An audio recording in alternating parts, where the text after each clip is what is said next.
नमस्कार दोस्तों। पश्चिम बंगाल में 4 चरणों का मतदान हो गया है और 4 और चरण बाकी हैं। अब जिस इलाके में चुनाव बाकी है वो पश्चिम बंगाल का पूर्वी दक्षिणी हिस्सा है। जैसे नॉर्थ 24 परगना, साउथ 24 परगना, मालदा, नादिया जैसे जो ज़िले हैं ये आते हैं उस दायरे में जिस दायरे में अगले 4 चरण के चुनाव होने हैं। बीजेपी के बारे में ये कहा जा रहा है कि बीजेपी दरअसल वहाँ अपनी ताकत की आजमाइश कर रही है।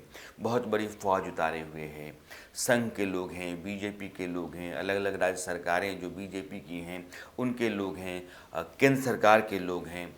तो बहुत सारी ताकत बीजेपी और उसके साथ जो उसकी अपनी सरकारें हैं उन्होंने लगा रखी है और केंद्रीय बलों का भी इस्तेमाल बीजेपी या केंद्र सरकार कर रही है। यह बात बार बार कही जा रही है, लेकिन यह समझने की कोशिश नहीं होती है कि बीजेपी ने पश्चिम बंगाल के समाज के भीतर वो कौन सी राजनीति की है कि उसने वहाँ का पूरा सामाजिक समीकरण राजनीति के लिहाज से और मतदान के लिहाज से बहुत हद तक उलट पुलट करके रख दिया है। यह जो बातें पहले मैंने कहीं जो कही जाती रही हैं या कही जा रही हैं दरअसल वो सतही हैं, नासमझी भरी हैं। ये पूरा लोकतंत्र है, लोकतांत्रिक व्यवस्था है, लोगों को वोट देना है, जाकर के पोलिंग स्टेशन पर वो अपने मताधिकार का प्रयोग करते हैं, एक सरकार चुनते हैं, अपना विधायक चुनते हैं और आपको इस पर भरोसा करना होगा। होता क्या है और बीजेपी ने क्या क्या है ये समझना ज़रूरी है। ममता बनर्जी 10 साल से सत्ता में हैं, लेकिन ममता बनर्जी के शासन के दौरान पश्चिम बंगाल में जो हालात रहे हैं और जिस तरीके से एक बड़े तबके में सन्नाटा छाया रहा, वो डरा रहा, दहशत में रहा है।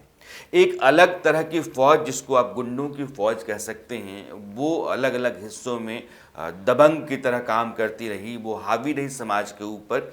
वहाँ की व्यवस्था, विकास और उन तमाम लोगों के ऊपर जो अपने लिए कुछ बेहतर गुंजाइश ढूंढ रहे थे या उसकी उम्मीद कर रहे थे ममता बनर्जी की पार्टी या उनकी सरकार से, वो सब लोग अचानक चुप होने लगे। और पश्चिम बंगाल के भीतर आप देखेंगे तो एक बड़ी चुप्पी सी है और यह चुप्पी अपने आप में एक अलग तरह का विद्रोह है और विकल्प के तौर पर जो कुछ भी हमें अपनाना है उसको लेकर के उसका मन बना हुआ है, इस बात का संकेत है।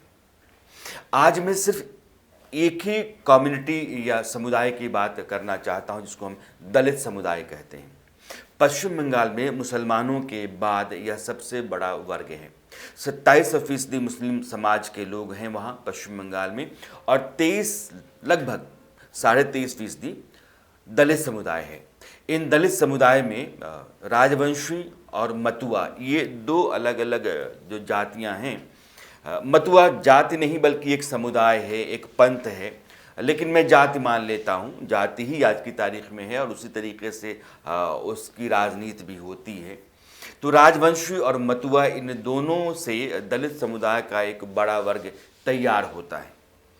बीजेपी मतुआ समुदाय पर लगातार फोकस किए हुए, क्योंकि यह मालदा, नॉर्थ 24 परगना, साउथ 24 परगना के आसपास बड़ी तादाद में है। लगभग 40-42 सीटों पर नतीजा वही होता है जो मतुआ समुदाय चाहता है।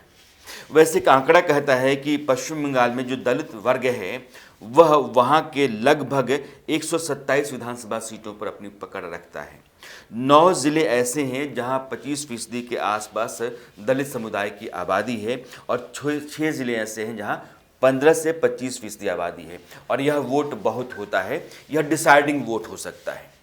लेकिन मतुआ समुदाय के ऊपर बीजेपी लंबे समय से काम करती रही और कितनी रणनीति के साथ, कैसी सदी हुई रणनीति के साथ बीजेपी ने यह काम किया है उसको समझना बहुत ज़रूरी है। 2019 का जब लोकसभा चुनाव था तो प्रधानमंत्री नरेंद्र मोदी मतुआ समुदाय की जो माता थी, जिनको आप धर्मगुरु मान सकते हैं, जिनको बड़ो माता उस समुदाय के लोग कहते रहे, उन बड़ों माता के पास गए थे, उनका आशीर्वाद लिया था और कहा था कि इस चुनाव में आप हमारे साथ रहिए और आपका आदेश होगा तो चुनाव में नतीजे मेरे पक्ष में आएंगे। और कहा जाता है कि उस मुलाकात से जो फरवरी 2019 में नरेंद्र मोदी ने की थी, पश्चिम बंगाल में बीजेपी ने एक बहुत मजबूत ज़मीन अपनी बना ली थी। मতুआ समुदाय के लोगों ने बीजेपी का साथ 2019 के लोकसभा चुनाव में किस तरीके से दिया, इसका अंदाज़ा आप इस बात से लगा सकते हैं कि बीजेपी दरअसल एक आंकड़ा मैं आपके सामने रखना चाहता हूँ। ये आंकड़ा बहुत हद तक साफ करेगा कि 2019 में 68 सीटें विधानसभा के लिहाज से आप लोकसभा को देखें तो 68 सीटें आरक्षित हैं और उन 68 सीटों में से 33 सीटों पर बीजेपी को बढ़त थी।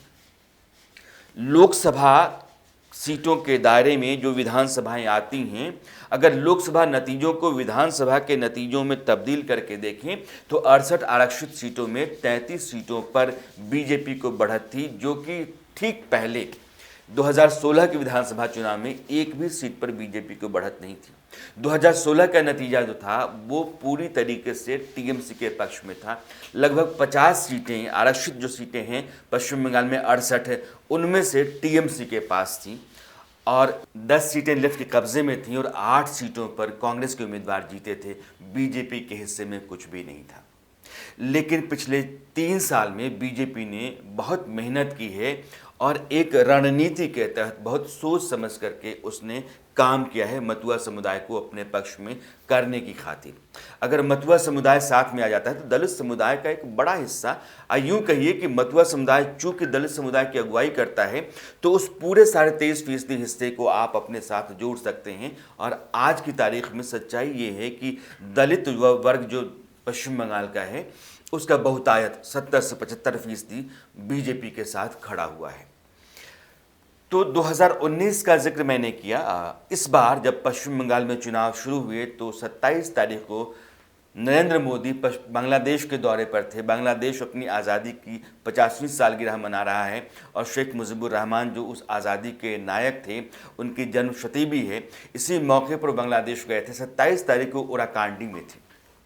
ओराकांडी बांग्लादेश में वो जगह है जहां मतुआ समुदाय के जो गुरु हैं या जिनको वो देवता मानते हैं हरिचंद ठाकुर जी, उनका जन्म हुआ और वहीं से उन्होंने मतुआ संप्रदाय को खड़ा किया। वो एक दलित जाति में पैदा हुए थे और हिंदू व्यवस्था के भीतर वर्ण व्यवस्था के वो विरोधी थे और यह जो ब्राह्मण, क्षत्रिय, वैश्य और शूद्र में बटी हुई जातियां रहीं या हिंदू समुदाय जो इन 4 वर्गों में बटा रहा है, इसका उन्होंने विरोध किया और अपने साथ अपनी सोच और अपने सिद्धांत से मेल खाने वाले लोगों को जोड़ने की कोशिश की। और उस समय दलित समुदाय का एक बहुत बड़ा हिस्सा उनके साथ जुड़ा, उनका अनुयायी बना और यह संप्रदाय जो बना वो मतुआ संप्रदाय था, जो अब मतुआ समुदाय में बदल गया है। यह एक कम्युनिटी हो गई है, एक कास्ट भी मान सकते हैं, लेकिन इसमें कई जातियां पहले से थीं। मतुआ समुदाय के लोग 1947 में देश आज़ाद हुआ तब से हिंदुस्तान के भीतर आने लगे और जब बांग्लादेश की लड़ाई चल रही थी उस दौरान बड़ी तादाद में वो आए। जो मालदा ज़िला है पश्चिम बंगाल का, हरिचंद ठाकुर के परिवार के लोग जब पश्चिम बंगाल से चले ओराकांडी से तो वो मालदा ज़िले में आकर के उन्होंने अपना ठिकाना बनाया और ठाकुरबाड़ी नाम दिया उसको।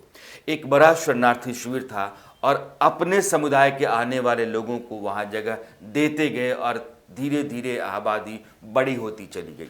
आज की तारीख में मतुआ संप्रदाय या समुदाय के लोगों की तादाद पश्चिम बंगाल में लगभग 1.5 करोड़ के आसपास है। दलितों की आबादी अगर मैं 3-3.25 करोड़ मान लूँ तो मतुआ समुदाय धीरे धीरे पश्चिम बंगाल में सेटल होता गया और फिर बाकी हिस्सों में वो पसरता चला गया, बसता चला गया। आज वो पश्चिम बंगाल की राजनीति को तय करते हैं। उसी जयचंद्र ठाकुर के परिवार की ही वीणा पानी देवी थी जिनको बड़ो माँ कहते थे मतुआ समुदाय के लोग, जिनसे मिलने के लिए 2019 फरवरी में नरेंद्र मोदी गए थे लोकसभा चुनाव से ऐन पहले। और मुझे लगता है कि महीने भर के बाद मार्च 2019 में कोलकाता में उनका निधन हो गया था।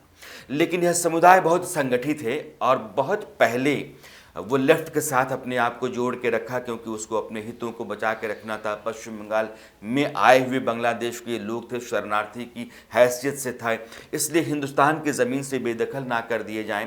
तो वहाँ की जो सरकारें थीं उनके साथ रहना इनकी मजबूरी थी और वही इन लोगों ने किया। पश्चिम बंगाल की राजनीति जब तक लेफ्ट के आश्रय चलती रही या वहाँ लेफ्ट का वर्चस्व रहा, वहाँ की उसकी सरकार रही, तब तक मतुआ समुदाय के लोग वामपंथ या लेफ्ट फ्रंट के साथ ही अपने आप को जोड़ करके रखे रहे। बाद में ममता बनर्जी के साथ जुड़े। ममता बनर्जी ने इसी बड़ो माँ के साथ अपने आप को जोड़ा, जिस तरीके से 2019 में नरेंद्र मोदी ने बड़ो माँ के साथ अपने आप को जोड़ा। और बड़ो माँ का आशीर्वाद लेकर के ममता बनर्जी 2011 में विधानसभा चुनाव जीत करके सत्ता में आई। मतुआ समुदाय की बहुत बड़ी भूमिका थी। मुस्लिम समुदाय ममता बनर्जी के साथ चला गया था। यह बहुत बड़ी उपलब्धि थी ममता बनर्जी की 2011 में।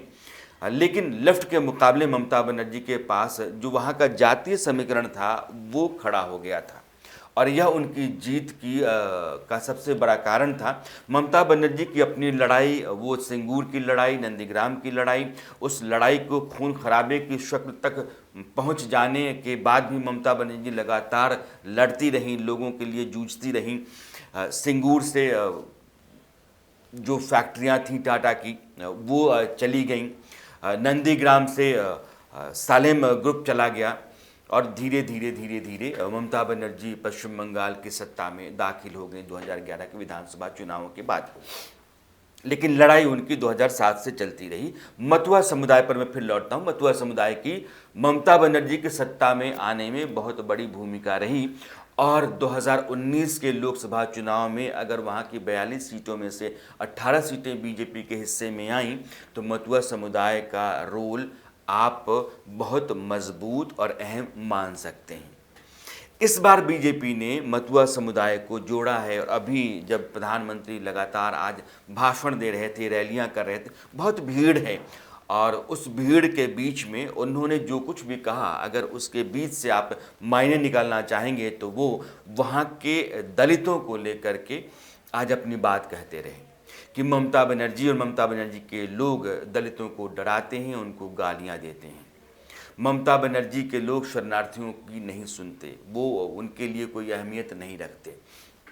कुल मिलाकर के उस इलाके में जो कि पूर्वी और दक्षिणी बंगाल का है, मालदा 24 परगना, नॉर्थ दक्षिण 24 परगना, नादिया, इस पूरे इलाके में यह बहुत बड़ी आबादी है जो SC ST की है। और प्रधानमंत्री का पूरा भाषण जो था वो वहाँ के किसानों और वहाँ SC ST कम्युनिटी जो है उसके आसपास ही रहा। उसका कारण यही है कि अब जो फेज़ है उसमें मतुआ समुदाय की तरह ही बाकी दलित जातियाँ और पिछड़ा तबका, चूँकि पोलराइजेशन इधर बीजेपी करना चाहती होगी, क्योंकि मुस्लिम आबादी बहुत बड़ी है, जैसे मालदा ही है, 50% के आसपास मुस्लिम आबादी है। नादिया, नॉर्थ 24 परगना, दक्षिण 24 परगना, इन तमाम ज़िलों में आप देखेंगे तो मुस्लिम आबादी ज़्यादा है। और उस आबादी के मुकाबले में अगर आप हिंदू आबादी को एकजुट करते हैं तो उसमें किसी एक कम्युनिटी को आवाज़ लगानी है, उसको मजबूत करना है, तो वो दलित है, और दलितों के बीच में मतुआ समुदाय के लोग हैं।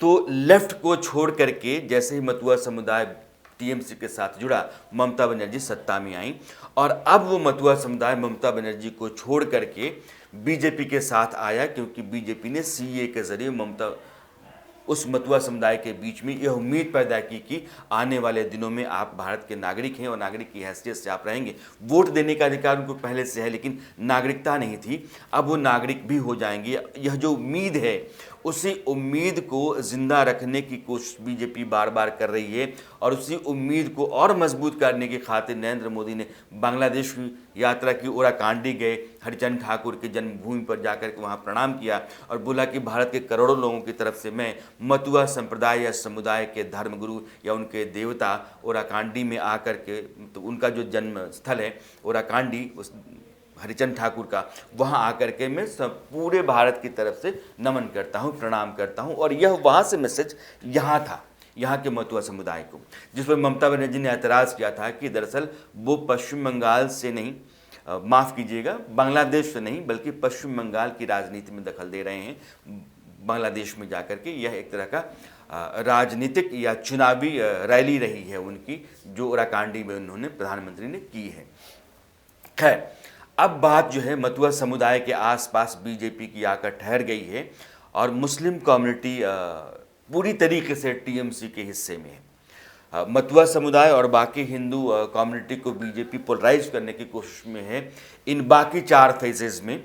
और अगर इन 4 फेजेज़ में नतीजा ऐसा ही रहता है जैसा कि बीजेपी ने उम्मीद की है, अपनी लड़ाई के लिए ज़मीन तैयार की है और उस पर पिछले कई वर्षों से काम करती रही है, तो बहुत मुमकिन है कि यह जो अलग अलग फेजेज़ में 35-40 सीटों पर चुनाव हो रहे हैं, जहां बीजेपी के लिए अपने लोगों के ज़रिए चुनाव को करा पाना, यानी कि वोटर को पोलिंग बूथ तक ले आना और उसको अपने मुताबिक तैयार करा पाना, जो चुनाव की तैयारियों का हिस्सा होता है, चुनावी रणनीति का हिस्सा होता है, आसान होगा। क्योंकि यह 4 टुकड़ों में छोटे छोटे हिस्सों में 30-35 सीटों पर चुनाव होंगे। तो बीजेपी इस बार जो बाकी 4 चरण हैं उसके लिए उसकी जो रणनीति रही है, उस रणनीति को अगर आप समझेंगे और समाज के भीतर उसने जिस तरीके से काम किया है पिछले 2-3 वर्षों में उसको देखेंगे, तो आपको लगेगा कि यह जो अलग तरह का प्रलाप है कि क्या कुछ हो रहा है, कहाँ मशीनें गाड़ियों में मिलती हैं, कहाँ सीआरपीएफ और सीआईएसएफ के लोग दबंगई कर लेते हैं और कहाँ बीजेपी और संघ के लोग बहुत बड़ी तादाद में घुसे रहते हैं, ये सारी बातें उतनी मायने रखती ही नहीं हैं जितना मायने यह रखता है कि ज़मीन पर उतर करके उन लोगों के बीच में अपने हक में उनका मत आपने किस तरीके से तैयार किया है, जो बीजेपी और संघ ने मिलकर के किया है। ठीक वैसे ही जैसे पश्चिम बंगाल के पहले दौर के जो मतदान हुए थे जंगल महल के इलाके में, जो झारग्राम है, बांकुड़ा है, पुरुलिया है, उस इलाके में भी संघ ने बहुत लंबे समय से बहुत काम किया है। और आप जा करके ज़मीन पर देखेंगे तो बीजेपी और संघ के हक में लोगों के भीतर एक सिंपैथी है। वो मानते हैं कि इन लोगों ने यहाँ काम किया है और इन लोगों के आने से हालात बेहतर हो जाएंगे। यह जो उम्मीद है, संभावना है, इसी पर आदमी अपना मत देता है और उसी के आधार पर, मानिए उस मत के आधार पर सरकारें बनती हैं। तो बीजेपी ने इस जंगल महल के इलाके से और दक्षिणी पूर्वी पश्चिम बंगाल तक जो काम किया है, संघ की जो ज़मीनी भूमिका रही है, उसको आप दरकिनार नहीं कर सकते हैं पश्चिम बंगाल के जो चुनावी नतीजे होंगे उस लिहाज से। नतीजे 2 तारीख को आएंगे ज़रूर, लेकिन यह यकीन मानिएगा कि बीजेपी कुछ करिश्माई नतीजे लेकर के आएगी।